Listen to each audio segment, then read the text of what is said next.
Muito boa tarde a todas e a todos. Eu começo naturalmente por me dirigir ao magnífico reitor da Universidade de Coimbra, que neste momento não se encontra aqui, mas está ali fora, à senhora vice-reitora, doutora Clara Almeida Santos, à senhora professora Maria Helena da Cruz Coelho, organizadora deste evento, e naturalmente às minhas convidadas de mesa, as senhoras professoras Clarinda Maia e Maria Luísa Azevedo. Termino com um cumprimento muito especial a todos e a todas quantos nos estão a acompanhar, assistindo a este colóquio. Eu, depois dos cumprimentos, gostaria de agradecer naturalmente o convite que me foi feito para estar aqui a moderar esta mesa com duas eminentes linguistas nacionais, a quem naturalmente agradeço a presença. Este agradecimento não é meramente circunstancial. É de facto para mim uma honra poder participar neste colóquio que celebra os 950 anos do tempo de Dom Sesnando, iniciativa que, a meu ver, só prestigia a Universidade de Coimbra, a quem dou já os meus parabéns. E são parabéns por alguns motivos que eu gostaria de identificar e de sublinhar. Em primeiro lugar, porque penso que este colóquio está a permitir a recuperação de uma personagem esquecida da história nacional, como o próprio Dr. João Cunha Matos acabou de explicar na intervenção que teve, um apagamento que, pelos vistos, começou já há muito na cronística medieval e que espantosamente se prolongou até aos dias de hoje. Não me vão levar a mal os historiadores e as historiadoras aqui presentes, eu vou confessar o meu desconhecimento. A primeira vez que ouvi falar na importância de Dom Sesnando foi quando a Universidade de Coimbra decidiu começar a divulgar este colóquio. Tive História no ensino básico, tive História no ensino secundário até ao 11º ano e nunca ninguém me tinha falado de Dom Sesnando. Portanto, de facto, este é um dos primeiros motivos pelos quais eu acho que a Universidade de Coimbra está de parabéns, que é recuperar personagens esquecidas da história. Em segundo lugar, porque eu penso que este encontro celebra valores que são exemplificados pela figura de Dom Sesnando, mas que são valores extraordinariamente atuais e necessários. A multiculturalidade, a diversidade e a convivência pacífica de diferentes credos religiosos. Ou seja, eu diria que muitos homens e mulheres do presente tinham muito a aprender com a elevação da figura de Dom Sesnando. Em terceiro lugar, e por último, porque a organização teve o cuidado de perceber que só uma abordagem transdisciplinar, só uma abordagem interdisciplinar nos permite reconstruir seriamente a história e nos permite reconstruir seriamente esta personagem. Da arqueologia à história, das artes à arquitetura, da linguística ao estudo da escrita. Nós temos de tudo um pouco neste dia, e nestes 2 dias e neste congresso. Portanto, os meus parabéns à Universidade de Coimbra, senhora vice-reitora, e os meus parabéns à organização, doutora Maria Helena da Cruz Coelho. Também agradeço a honra que me deram poder moderar uma mesa com duas eminentes linguistas, uma delas, à minha direita, a senhora professora Clarinda Maia, que foi precisamente minha professora de História da Língua nesta universidade há já 20 anos e com quem aprendi muito sobre História da Língua, com quem aprendi aquilo que sei sobre o longo caminho que a língua portuguesa tem percorrido até hoje.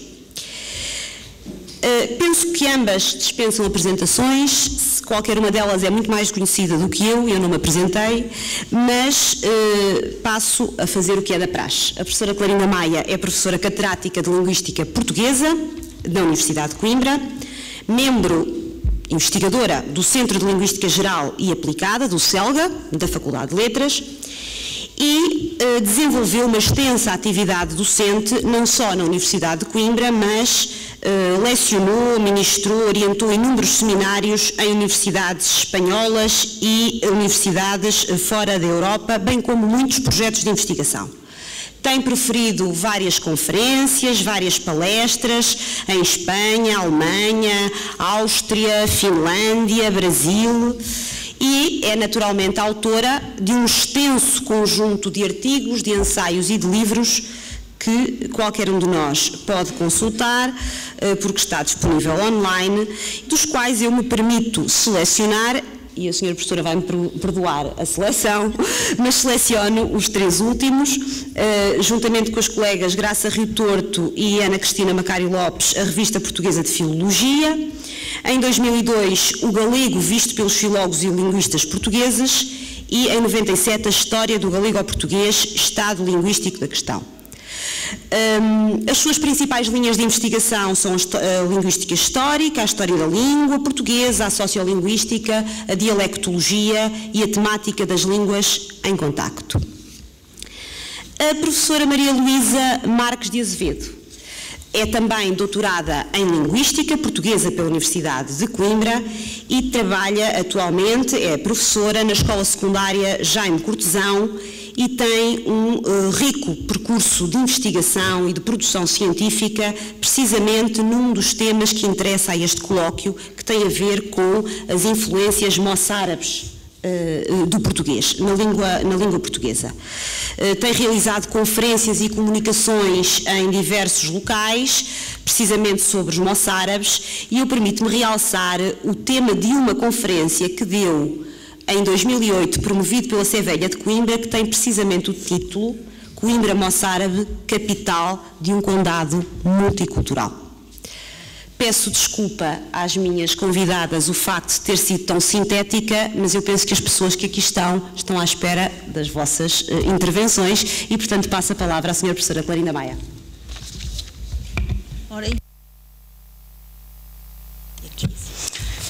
Em primeiro lugar, os meus agradecimentos à Comissão Organizadora do Congresso pela inclusão da língua, que de facto é uma importante componente, um importante elemento das sociedades humanas.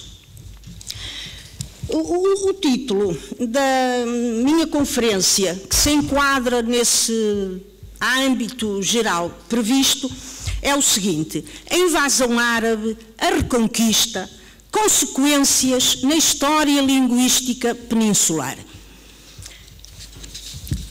Uma vez que muitos dos aspectos que se referem à reconquista e, antes disso, à invasão árabe, marcam em comum as diferentes línguas românicas da Hispânia, terei que enquadrar-me numa grande parte desta conferência num contexto peninsular.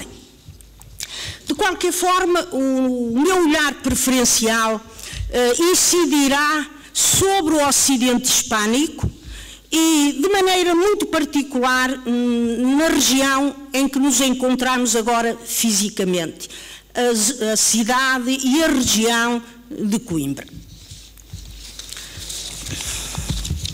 Ora, as incursões islâmicas, árabes, berberes e sírias na Península Ibérica a partir do ano 711 constituem um acontecimento decisivo para o futuro desenvolvimento linguístico peninsular, condicionando o devir histórico dos romances hispânicos que, ao terminar o período hispano-godo, apresentavam perfis já suficientemente diferenciados uns dos outros.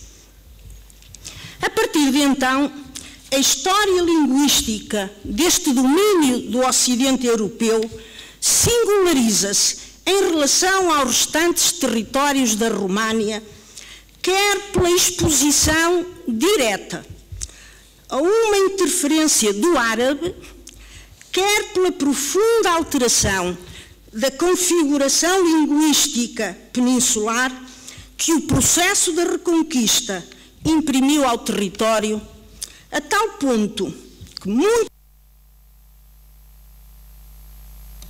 que esse processo explica os aspectos essenciais do atual mapa linguístico peninsular. A ocupação territorial da península durante séculos deu origem a profundas transformações sociais, culturais e linguísticas. Caracterizava-se a sociedade islâmica peninsular por uma grande diversidade social, étnica, cultural, correspondente a diferentes grupos, cuja convivência nem sempre conheceu a mesma harmonia e serenidade em todas as regiões.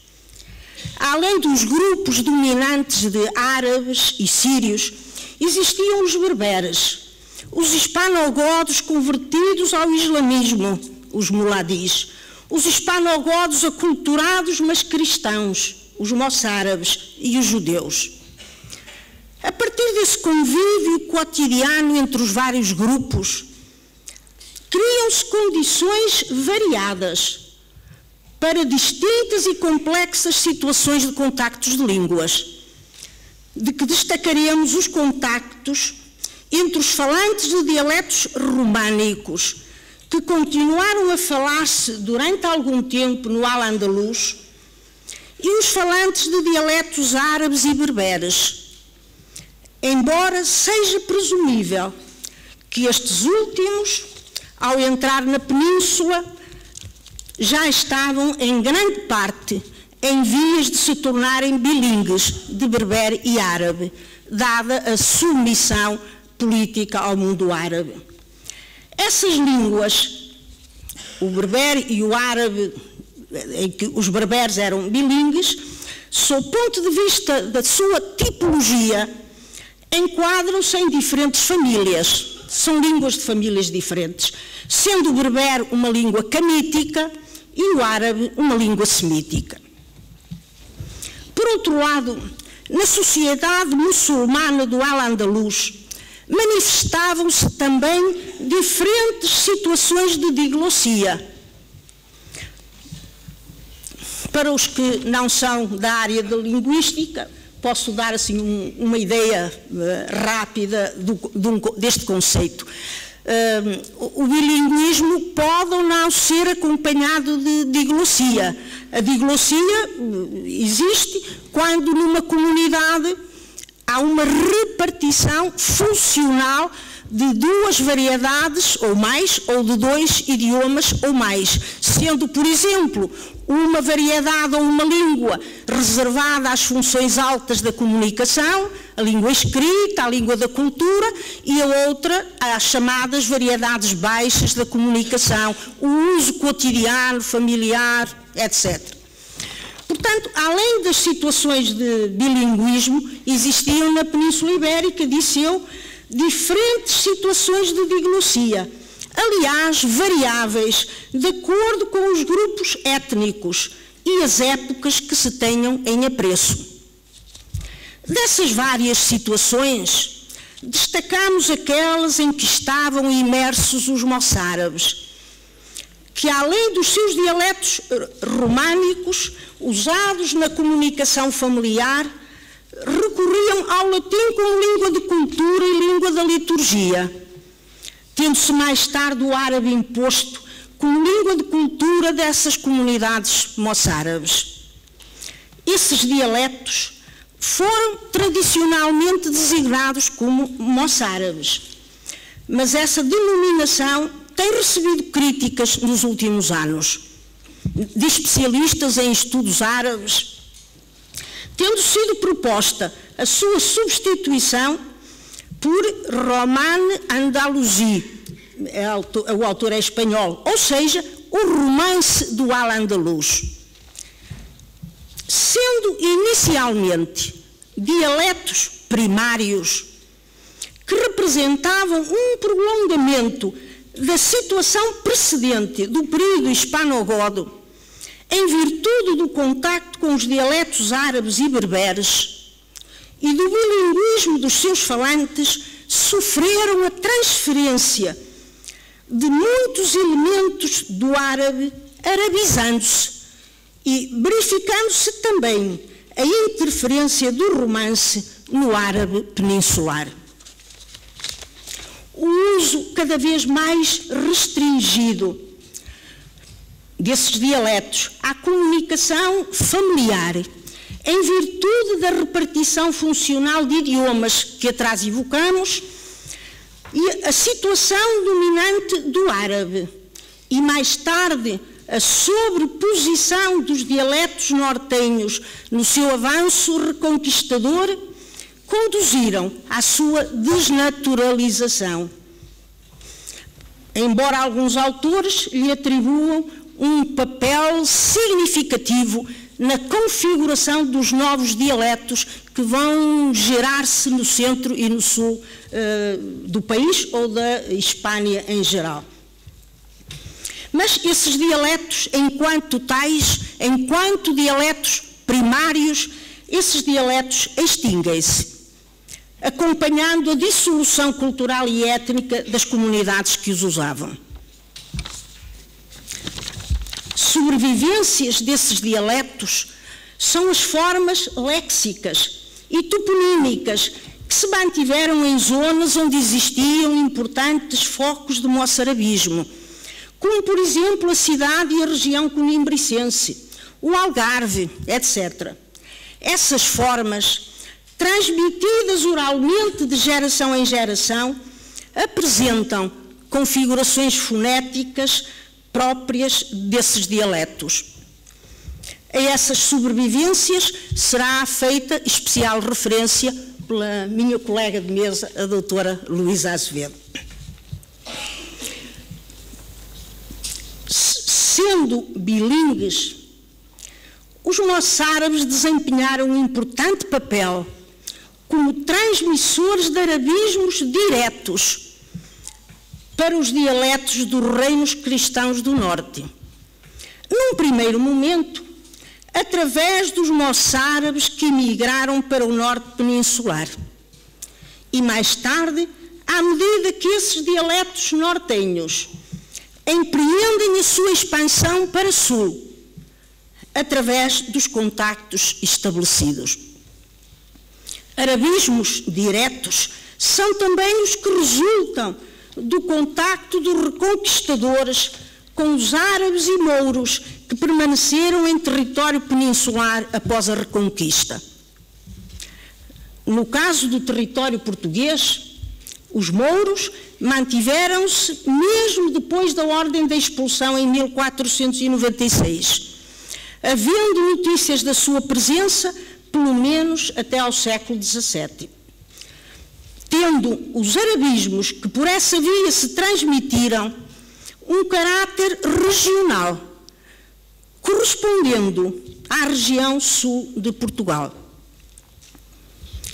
Ao contrário dos arabismos de influência indireta, que tiveram várias vias de transmissão, os arabismos diretos, aqueles que entraram diretamente de contactos de línguas na Península Ibérica, não provêm do árabe clássico, mas do árabe dialetal no Al-Andalus. E conferem às línguas românicas peninsulares uma marcante singularidade em relação às outras línguas, quer da România ou até da Europa. Marcam igualmente em comum a história linguística peninsular, os acontecimentos relacionados com a Reconquista. Embora na área da expansão para sul do galego ao português os resultados sejam menos espetaculares do que na propagação dos restantes romances correspondentes a cada domínio nortenho. Além do já mencionado desaparecimento no centro e sul peninsulares dos primitivos dialetos das comunidades moçárabes do Al-Andalus, os movimentos reconquistadores e repovoadores propagaram para sul os dialetos nortenhos, também eles primários, constitutivos, tendo as deslocações de grandes massas populacionais dado origem à reconfiguração do espaço geográfico peninsular, quer no seu todo, quer também no interior de cada domínio linguístico. Com efeito, a história das várias línguas peninsulares nos últimos séculos da Idade Média, ou já no limiar do Renascimento, não se explica apenas pela difusão dos idiomas nortenhos e sua implantação no Centro e no Sul, mas pela criação, podemos dizer pela gestação, nestas últimas regiões, de novas modalidades, resultantes de contactos interdialetais, através de processos de koineização, de nivelamento e de simplificação. Estabelece-se assim um contraste comum a todas as línguas da Hispânia românicas, um contraste entre a assinalável homogeneidade do Centro e do Sul e o Norte, mas também entre novos e velhos dialetos. Os dialetos novos, secundários ou consecutivos e os dialetos primários, ou pelo menos menos antigos. Concretizando, situemos no Ocidente Hispânico, no território que viria a constituir o espaço nacional peninsular da língua portuguesa. Os avanços e recuos da fronteira do Mondego ao longo de 3 séculos e meio, período que separa a primeira ocupação muçulmana de Emínio e a sua reconquista definitiva em 1064, por ação do rei de Leão, são acompanhados por sucessivos vai-vens de populações que dão origem a repetidos contactos populacionais e interdialetais, acentuados posteriormente com os movimentos repovoadores e colonizadores. Criam-se, assim, as condições para a atuação de sucessivos e repetidos processos de nivelação linguística e de simplificação, assim como para a gestação de novas soluções que acompanham a criação de uma nova modalidade dialetal. É aqui, na fronteira do Mondego, que se verifica a primeira grande nivelação linguística, mas outras se verificarão à medida que o impulso reconquistador, ainda sob a ação do rei de Leão, e mais tarde já no âmbito do Condado Portucalense ou do Portugal independente, desencadeará a atuação dos mecanismos linguísticos derivados das deslocações de populações que acompanharam a Reconquista, populações que provinham de áreas geográficas e dialetais distintas.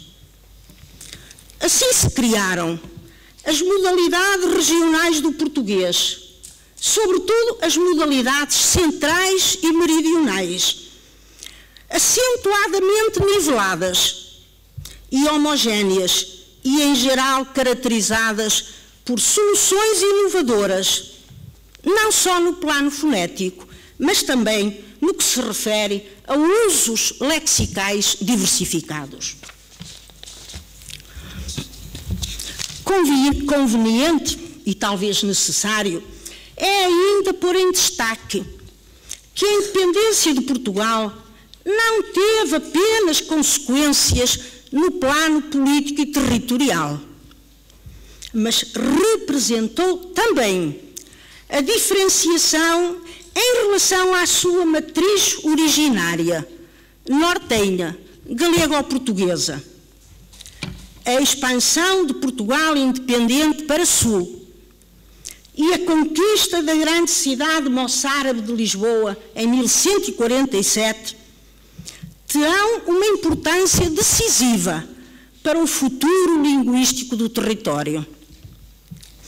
Será com base nessas modalidades orais, formadas primeiro em Coimbra e depois no eixo Coimbra-Lisboa, que se emancipou uma scripta própria, autónoma em relação à scripta galego-portuguesa e que haverá de emergir, a partir dela, uma variedade no domínio da chamada distância comunicativa, uma variedade culta e para usos formais.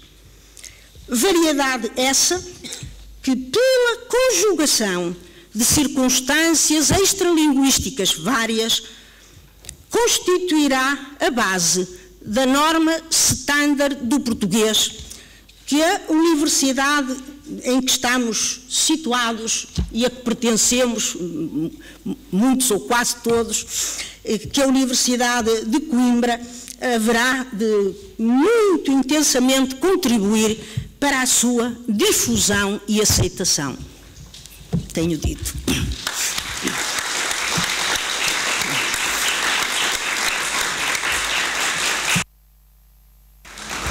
Muito obrigada, professora Clarinda Maia, por essa lição de História da Língua. Eu passo imediatamente a palavra à professora Luísa, que vai agora, pelo que percebi, circunstanciar de forma um bocadinho mais detalhada a questão do português moçárabe. Obrigada.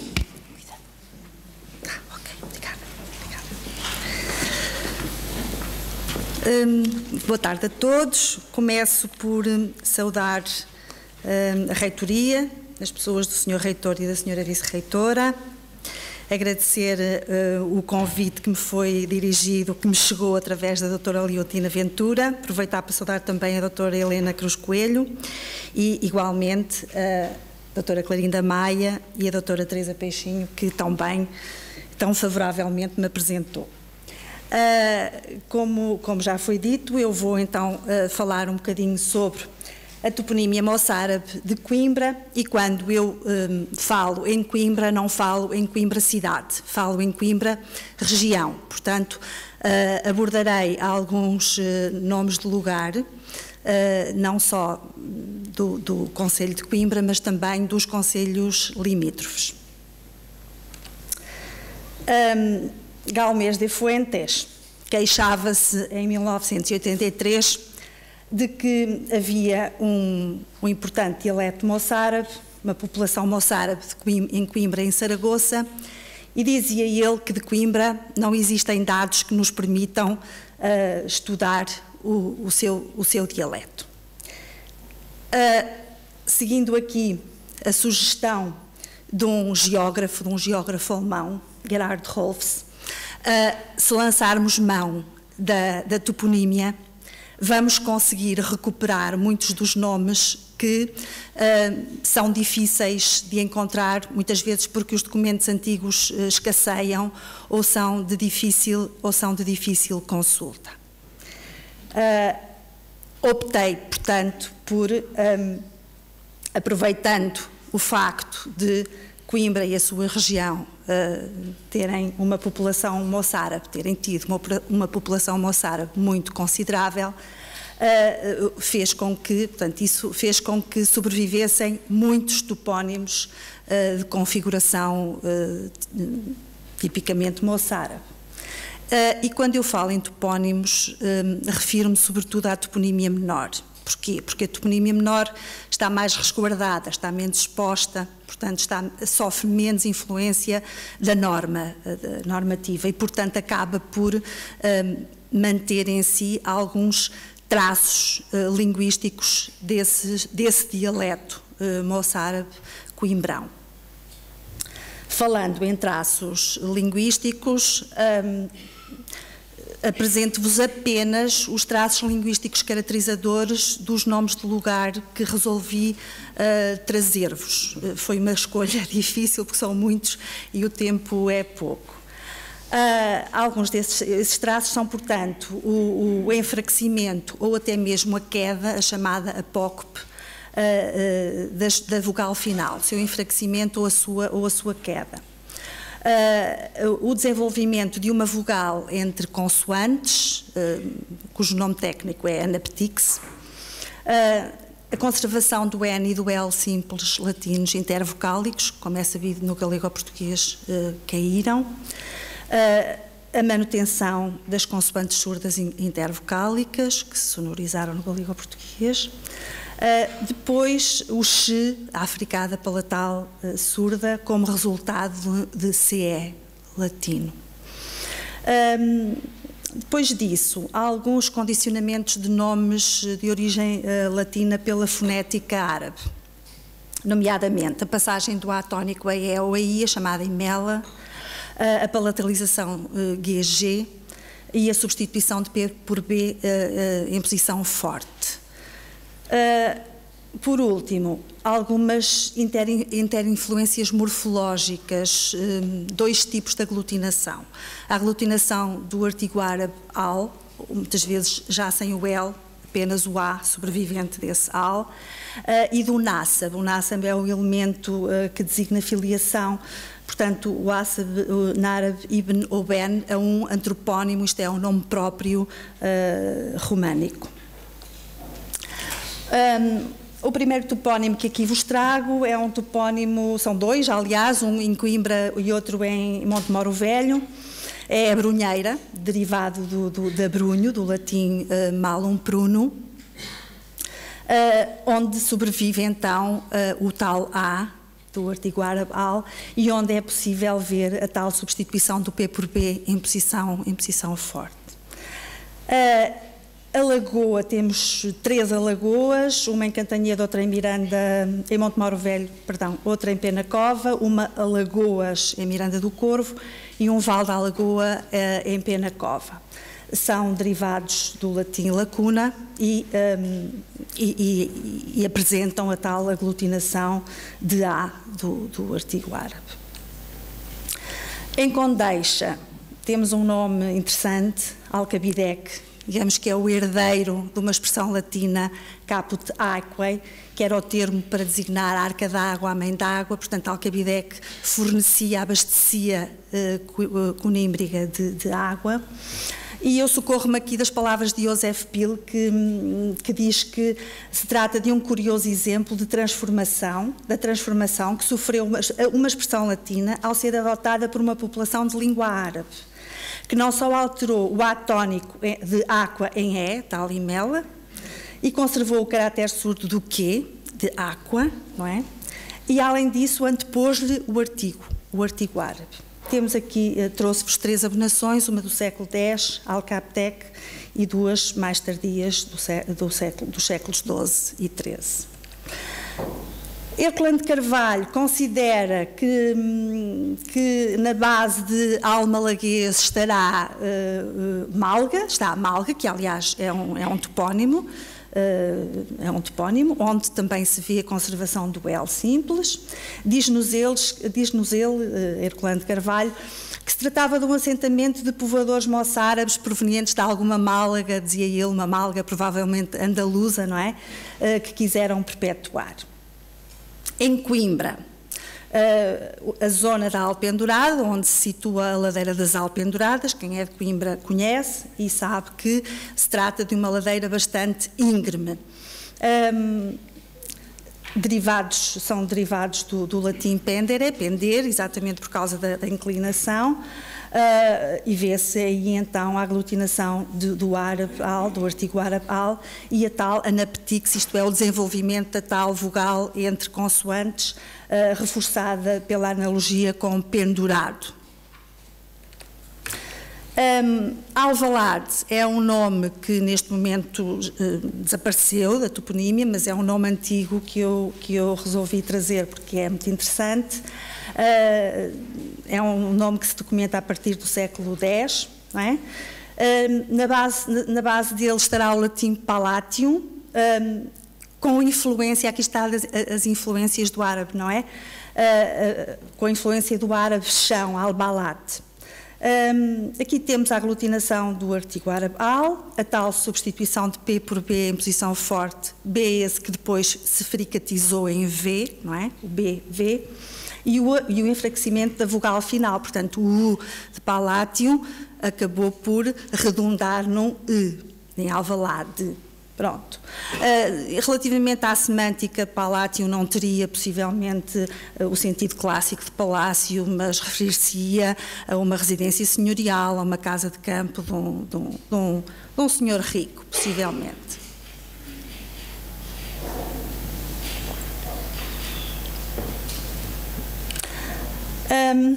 Em Coimbra temos o Largo do Arnado e a Rua do Arnado, que toda a gente de Coimbra conhece.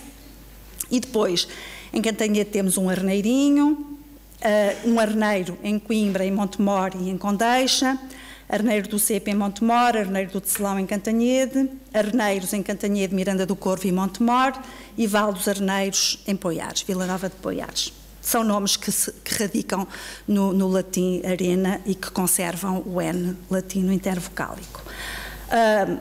Vicente Sococo refere-se a Arnado como uma zona sujeita às cheias e, portanto, as águas do Mondego acabavam por fazer acumular muita areia naquela zona. Abona-nos duas formas antigas, ambas do século XI. A Rua da Arrocha e o Val de Arrochela são nomes de Penacova, em cuja base estará certamente a forma pré-latina roca e onde é possível ver a aglutinação do A, do artigo árabe al.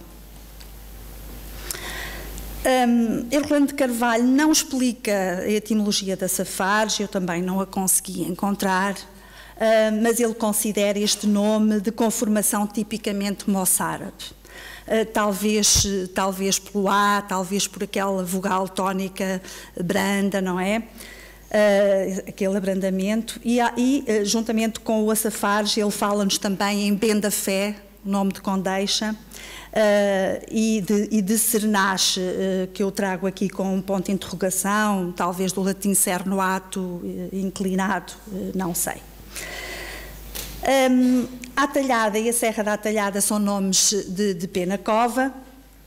É um nome interessante, tem a ver com, possivelmente, são epítetos primitivamente atribuídos a rochas, a penedos, talhados, fendidos, partidos por ação de raios ou de qualquer fenómeno meteorológico.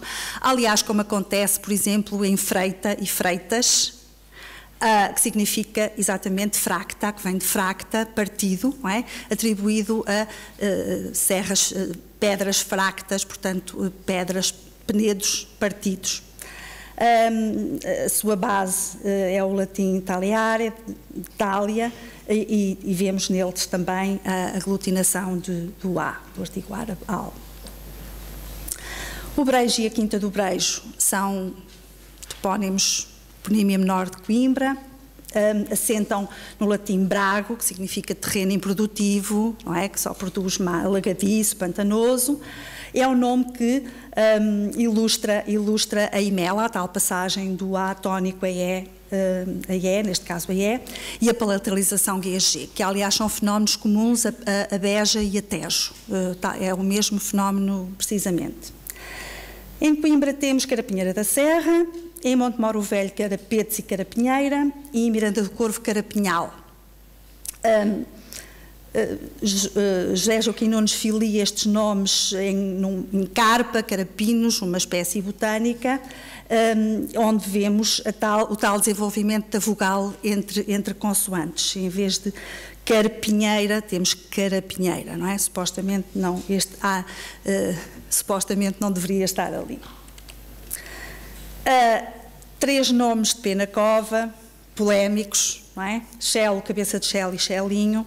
Se, como dizia Pil, eles forem diminutivos do também diminutivo latino planelo, eles não serão moçárabes. Mas, se pelo contrário, como desconfiavam Corominas, Sanches Guarneri e Galmês de Fuentes, eles, na sua base, estiveram o latim cela, santuário, celeiro, possivelmente, então sim, então eles são moçarabismos com o tal xe, a tal africada palatal surda, resultante do CE de cela. Em Catanhedo temos espadana, em Coimbra espadanal e espadaneira, conservam N intervocálico, não é? E são derivados de sepata, possível, tem a ver com vegetação, possivelmente, certeza, quase certeza. O nome de uma rua, mais precisamente de um beco, o Beco do Fanado. O Fanado é certamente um apelido ou talvez uma alcunha, fanado, não é? Que assenta no verbo fanar, do latim fanare, que evoluiu semanticamente para circuncidar e depois daí ainda para amputar, castrar. Portanto, é um nome que também conserva o N intervocálico. O L intervocálico aparece-nos em Quinta do Molarinho, que é um derivado do latim mola, que evidentemente na geografia e na toponímia não se referirá a nenhum dente molar, mas a um cerro escarpado com um cume plano. A Rua de Soberripas é um clássico, não é? Do latim ripa, que significa margem. Primeira abonação, primeira referência ao bairro registra-se no século XIII, e até finais do século XVII há oscilações, não é? Há oscilações com uma aparente tendência, desculpem, para a sonorização PB, não é? Como se vê ali pelas abonações que eu trouxe. Em 42 do século XX, a Câmara decidiu que definitivamente a rua passaria a chamar-se Soberribas, só que não só a placa toponímica atual mantém a surda P, não é? Mas na nossa pronúncia corrente, todos os dias, ninguém diz o Palácio de Soberribas, nem a Rua de Soberribas, mas sim o Palácio de Soberribas e a Rua de Soberribas. Taveiro formalmente não é um moçarabismo porque não mantém o L intervocálico, eu trouxe-o porque ele é, digamos, o herdeiro de formas antigas, essas sim marcadamente moçárabes, Vila Talubário, Talabário, Talaveiro, Talaveiro, e que conservam o L e que radicam em Tala, uma raiz ibérica que significaria terra. Castelo Viegas, em Coimbra, Pai Viegas, em Miranda do Corvo, Vival Viegas, em Poiares, Vila Nova de Poiares. Viegas é um híbrido, o tal híbrido em que vemos a aglutinação do nássab árabe e ben, neste caso. A aglutinação essa a um nome de raiz germânica, egas, que radica na raiz baço pleonasmo, ek ou eka, significa espada, corte. Por outro lado, em Pai Viegas temos ainda um outro fenómeno, a tal queda, a tal apócope do ao final. Como vem aqui a evolução do nome, de Pelágio para Pelaio, para Paio e para Pai. Não é? O mesmo fenómeno encontramos em Vil de Matos. Vil não significa vilão, nem mau, não tem nada a ver com isso. Digamos que é a forma proclítica de vila, não é? O nome arcaico latino, como vemos, também com a apócope da vogal final. O nome aparece sempre ligado a epítetos distintivos, como, por exemplo, Vil de qualquer coisa, Vil de Matos, Vil do Moinho, Vil de Soto. Portanto, não tem nada, de facto, a ver com vilão. Alguma bibliografia... à exceção do primeiro item, bibliografia fundamental para o estudo dos dialetos moçárabes, o primeiro item trouxe-o apenas porque ele tem uma bibliografia mais completa, portanto, está online, por isso é que eu o trouxe, está online, tem uma bibliografia completa onde quem se interessar por estes assuntos pode encontrar muitos outros títulos que certamente ajudarão a estudar este assunto com alguma profundidade. Muito obrigada.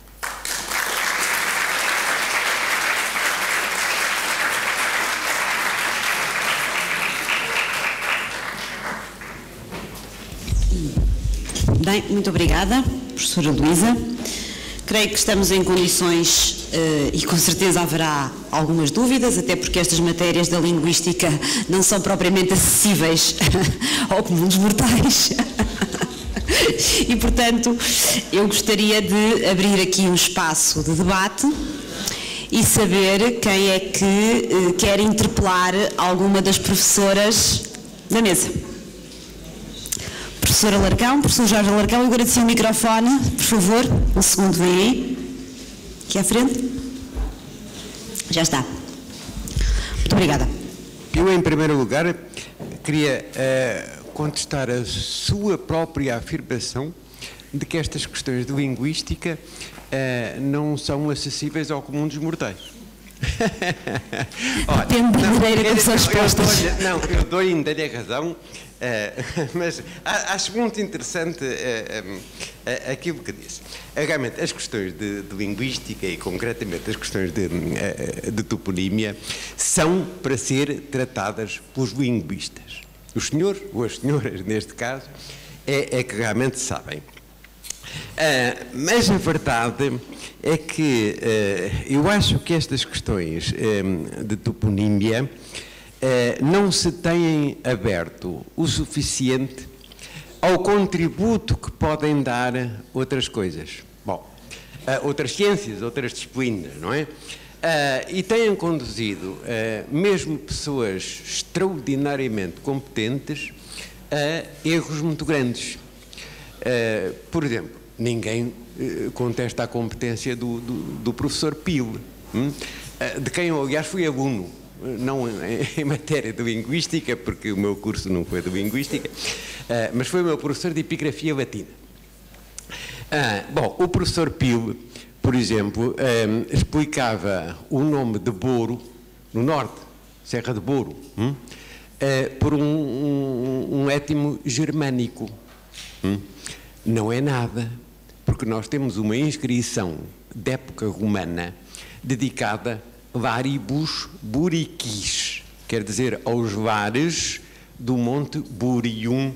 Portanto, Boro era Burium, já na época romana, e este nome Burium é um nome pré-romano.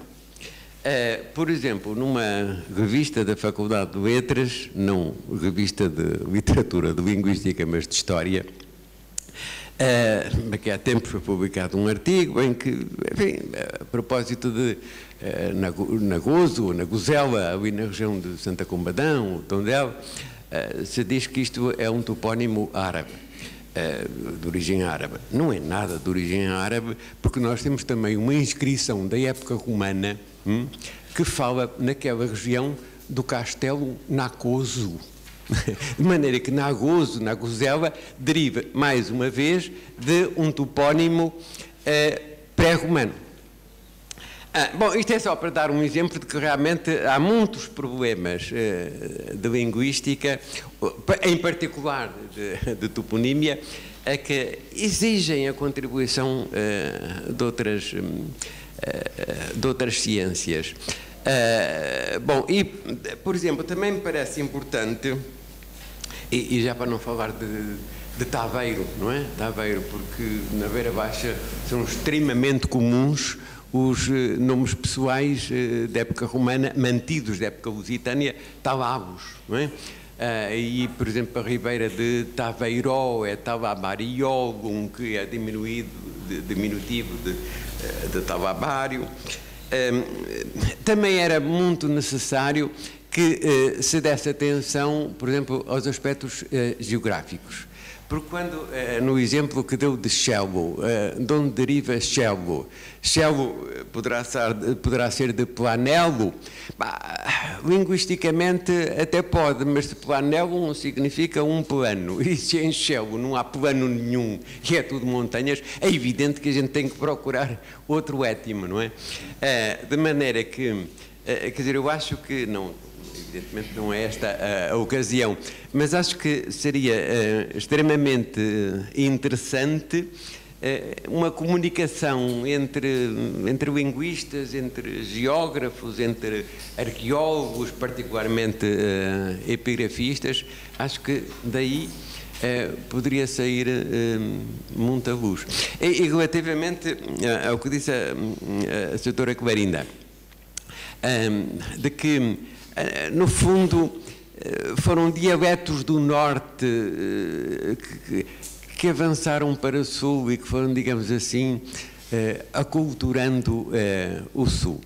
Bom, certamente tem razão, mas, ou alguma razão, pelo menos, mas eu acho que nós temos exagerado, parece-me, como historiador, como arqueólogo, que nós temos exagerado um bocadinho esta questão do centro e do sul que foram colonizados por gente do norte, não é? E mesmo a determinadas expressões, como por exemplo nós encontramos nos anais portugueses, que quando Afonso III conquistou Coimbra, portanto isto em 876 ou 78, que a cidade foi armada e depois foi colonizada por gente vinda da Galécia. Mas onde é esta Galécia? Não é nada a Galiza, até porque na mesma altura nós temos o Mosteiro do Orvão, num documento, situado in finibus Galécia. Portanto, a Galécia nessa altura vinha até ao Mondego, não é? Quer dizer, eu acho que há muitos equívocos portanto, repetindo a minha afirmação, a linguística e a toponímia é para os linguistas, estes é que sabem, estes é que podem resolver as nossas dúvidas, mas sejam um bocadinho humildes, não excluam aqueles que não sabem de linguística, porque às vezes os que sabem de linguística podem dar alguns contributos muito úteis aos linguistas. Com certeza, se os senhores permitirem, com certeza. Deixe-me só esclarecer uma coisa. Eu não sou linguista. Portanto, estou à vontade para falar, mas gosto muito de linguística. Não é isso. Estou cá por engano. Não, eu não estou cá por engano. Eu estou cá porque quem devia aqui estar era a professora Graça Rio Torto, que de facto é uma linguista, mas de facto por motivos pessoais não pode aqui estar e, portanto, eu aceitei o convite da senhora vice-reitora para a substituir, com todo o gosto. Aliás, quando eu digo que a linguística não é para os comuns dos mortais, digo que a linguística tem tido, como se viu pelas duas exposições, usa termos técnicos, como todas as outras ciências têm, que não são naturalmente para o comum dos mortais. Não são para mim, não são para si, não são. Agora, deixe-me dizer que concordo plenamente com esse apelo da reunião interdisciplinar de áreas. Mas eu não diria só que é a linguística, acho que todas as áreas se devem abrir umas às outras, porque todas têm um contributo para dar para o estudo dos objetos. Professor, claro. Era só para completar aqui o que estava a dizer o professor, porque, por exemplo, uma palavra que é hoje pacífica, pax iulia, que deu beja, por exemplo. Hoje estamos a pôr em dúvida. Há também uma beja na Tunísia, que vem de uma palavra baga, que quer dizer vega, quer dizer planície, não é? E está implantada onde está, e é uma palavra antiga, berber. Portanto, são questões que começamos a pôr dúvidas também em relação a coisas mais pacíficas, não é? Baja. Faça o favor, depois passo a palavra às convidadas. Em relação ao que o professor Alarcão falou de Shell, é só um pequeno contributo, porque a questão que eu queria pôr era outra. Eu tenho a impressão que já encontrei num local, numa zona montanhosa, Shell, mas às vezes há zonas em que há uma várzea alta, pequena, e portanto, mesmo no meio da montanha, poderá eventualmente aparecer topónimos que, visto de uma maneira genérica, são estranhos, mas pode haver essa justificação, neste caso geográfica. Agora, o que eu queria pôr esta questão, que eu tenho posto a mim próprio, julgo que talvez tenha a resposta, mas gostava de ouvir a opinião. E antecipo um bocado a intervenção que farei a seguir, na comunicação, em que vou, de certo modo, demonstrar que no domínio da arte a presença, o aparecimento da influência islâmica é muito, muito tardio. E, ao contrário disso, nós, em termos de antropónimos, topónimos, a partir da documentação mais antiga, eles começam a aparecer a influência árabe. Eu julgo que, perante um invasor, quem está na sua terra, diante do poder, a primeira coisa que deve se preocupar, se calhar, é com a comunicação.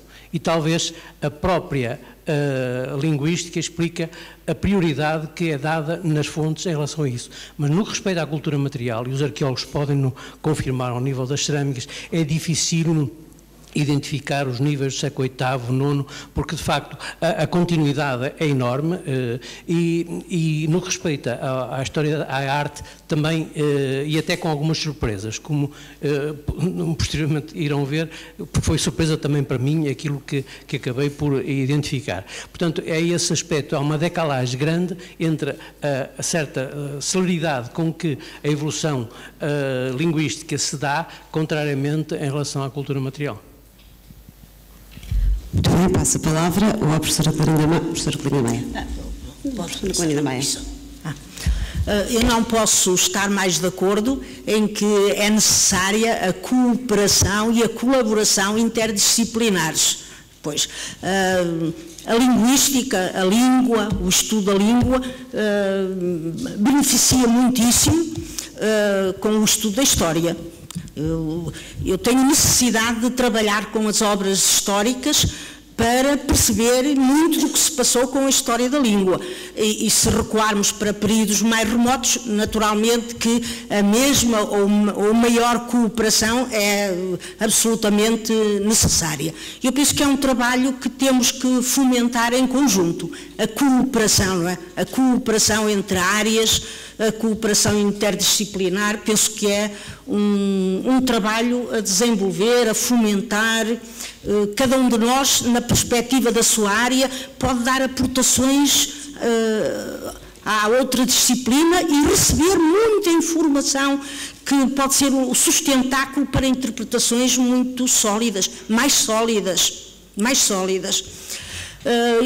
Em relação, já não me lembro qual era a outra questão que colocou. Era a questão da celeridade da mudança linguística. Sim. Sim. No caso dos árabes, a permanência foi longuíssima, não é? Foi muito demorada, do mesmo modo que também a reconquista foi um processo de séculos menor no Ocidente hispânico, na parte que corresponde ao território que haveria de ser Portugal, mas no território que foi Espanha, então foi ainda mais longa. Portanto, estes processos tiveram naturalmente muita influência no desenvolvimento linguístico. Muito obrigada, professora Clorinda. Passo a palavra então à professora Luísa. Eu queria corroborar a opinião da doutora Clorinda e de alguma forma ilustrá-la com a minha própria pouca experiência. Eu, quando estive a fazer investigação para estes trabalhos de mestrado e de doutoramento nesta área, eu acho que li tanto de história como de linguística e trabalhei imenso com geografia. Eu consultei cerca de para cima de 150 cartas geográficas, exatamente para me aperceber de pormenores topográficos que obviamente não conseguia fazer in loco e, portanto, socorri-me das cartas militares que são muito claras e que são, não é? Portanto, não posso estar de facto mais de acordo com o professor Alarcão e dizer-lhe que sim, que de facto a minha tese, a última tese tem meio de história e de linguística, porque de facto é impossível fazer tábua rasa da história e pretender fazer da toponímia uma disciplina meramente linguística, evidentemente, não é? Portanto, história, geografia e linguística é um triângulo indispensável, obrigatório, quando se trabalham estes assuntos, sem dúvida. Faça força, professor. Realmente eu reconheço à doutora Luísa ter feito esse trabalho. Por exemplo, estou-me a recordar da sua análise do crush. O que é que significa crush, não é? Não, mas quer dizer, acho que realmente aí, pronto, tocou no ponto, é um sítio alto, quero o crush do Ribatejo, não é? Quero a Rua do Cruxe, aqui em Coimbra, que era um ponto alto. Pronto, mas a gente tem que, não pode ficar só nas letras, a gente realmente tem que imaginar a paisagem para muitas vezes entender determinadas coisas. Muito obrigada, professor Jorge Lacau. Nós vamos ter que... Posso só dizer uma coisinha? Meio minuto. Meio minuto. Eu, na seleção que fiz dos topónimos a trazer, entretanto vi e revi o PowerPoint, tirei, acrescentei, aquelas coisas de última hora. E há 2 ou 3 dias tirei a Rua do Cruz. Tirei a Rua do Cruz, porque já tinha levado a um outro congresso há 2 anos na Universidade Nova de Lisboa, e porque